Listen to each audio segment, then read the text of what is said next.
Mesdames, Messieurs les élus, Mesdames et Messieurs les présidents d'association, Monsieur le chef de centre de Péroade, Monsieur le commandant de la communauté de brigade de Péroade, Mesdames, Messieurs,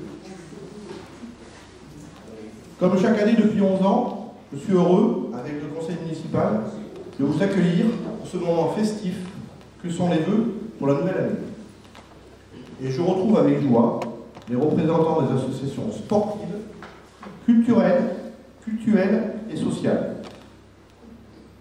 Chaque année, j'ai un plaisir tout particulier à souhaiter la bienvenue aux nouveaux arrivants qui ont choisi notre commune, sans chauvinisme aucun, comme je les comprends. Mais avant de détailler ce que fut l'année 2024 pour notre commune et son devenir pour 2025, je ne peux faire abstraction de la situation géopolitique nationale et internationale. De nombreux conflits se développent aux quatre coins de notre planète et ils créent chez nos administrés une certaine anxiété. Depuis juin 2024, le contexte national est compliqué, tant au niveau politique qu'économique, les deux étant étroitement liés. Que nous réserve l'avenir? Nous n'en savons rien. Quelles conséquences pour les collectivités territoriales et particulièrement pour la nôtre? Le nouveau gouvernement doit présenter d'ici quelques jours un projet de budget qui, nous l'espérons, sera approuvé. Soyons positifs et prudents. Gageons que le gouvernement, conscient des réalités du terrain, nous laissera quelques marges de manœuvre et que les mesures budgétaires ne seront pas trop contraignantes pour notre collectivité. Plus près de nous, l'année 2024 s'achève, avec son lot de déconvenues, mais aussi de bonnes nouvelles. Alors que s'est-il passé?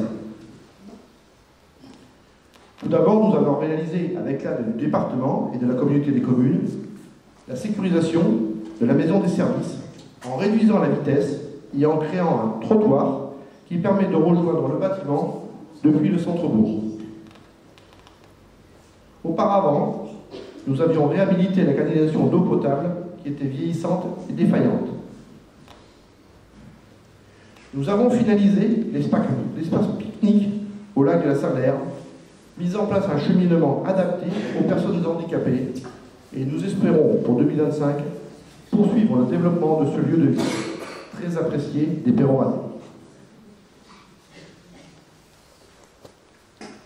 Après avoir sécurisé et procédé à un nettoyage approfondi de la colline d'Aspremont, nous avons choisi d'entretenir les lieux les plus escarpés grâce à des chèvres, ce qui a fait l'objet d'un partenariat avec un éleveur.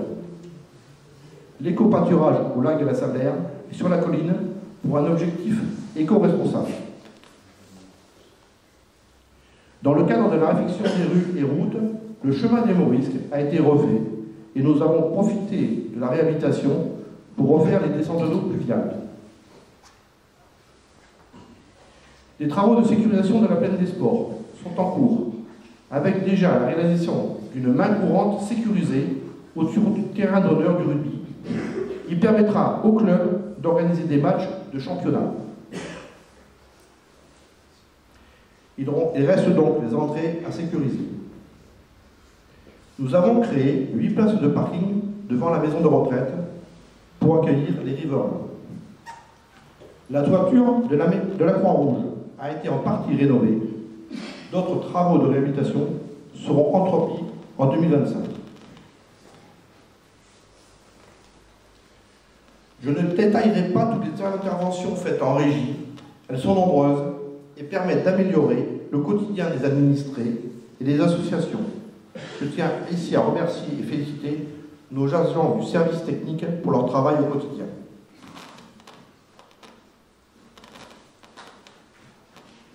Voilà pour la partie technique, mais la vie de notre commune ne se cantonne pas qu'à cela.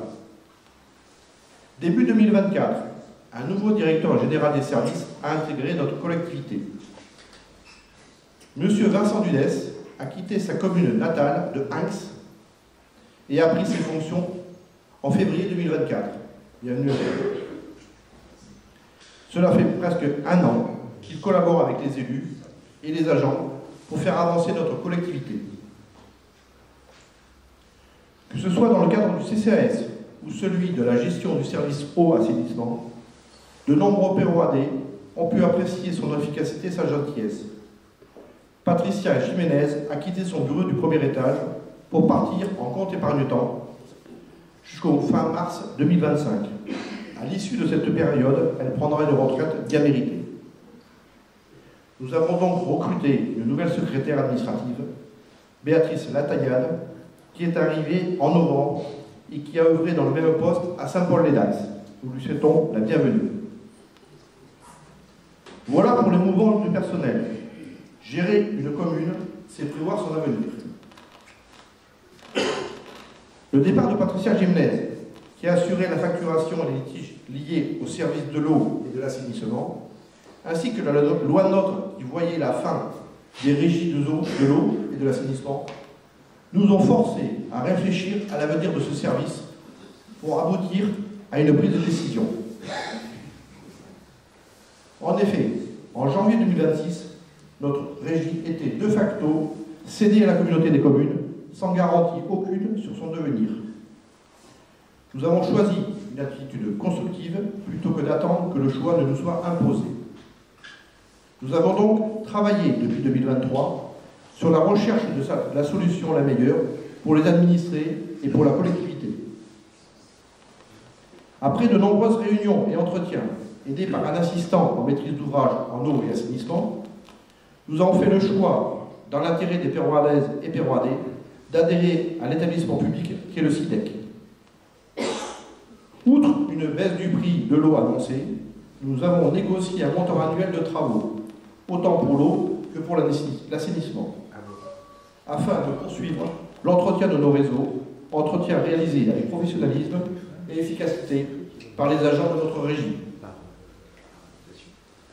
Pendant ce temps-là, Clémence Lailleul, notre chargée de mission Petite Ville de demain, finalisait les études que nous avions programmées, études longues et complexes.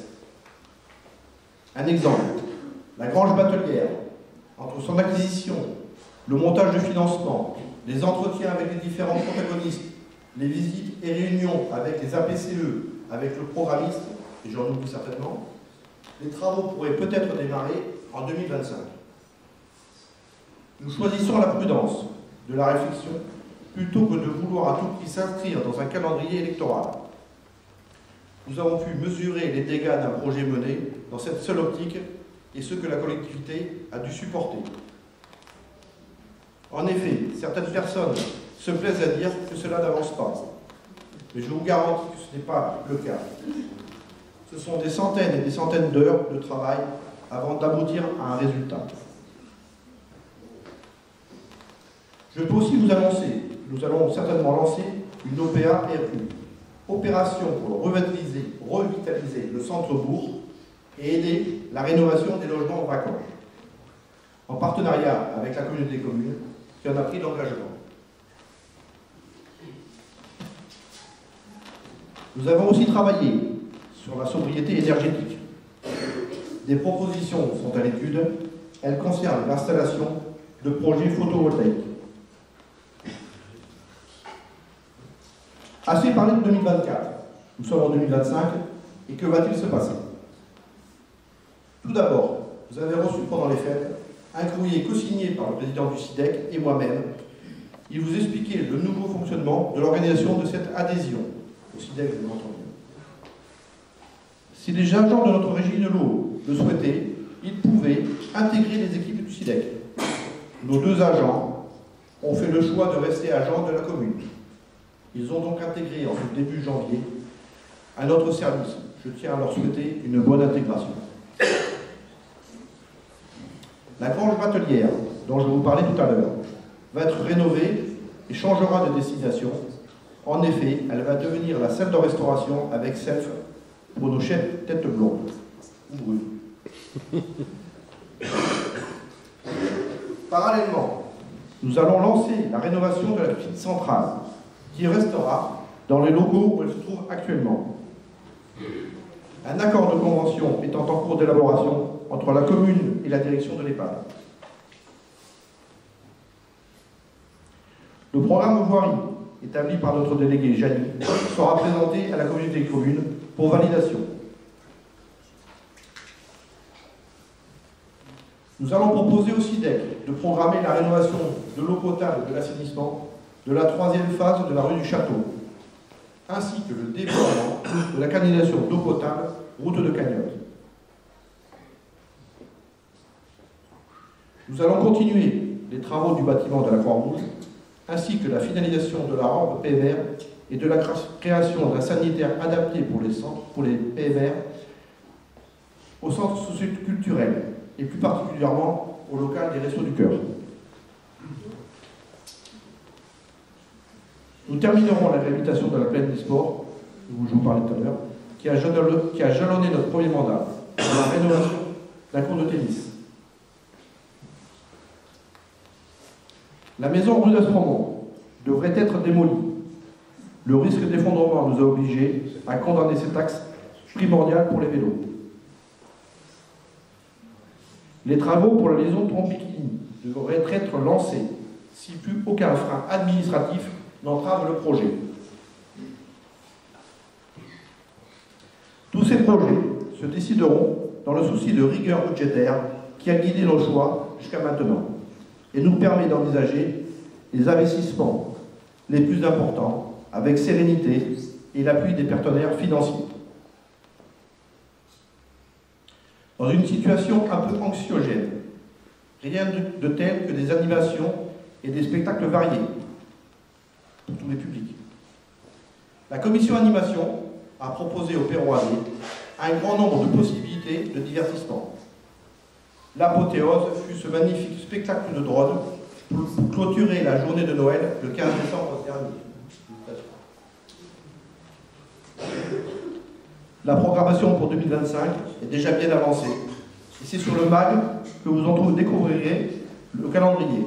Venez nombreux, c'est pour vous que la commission travaille.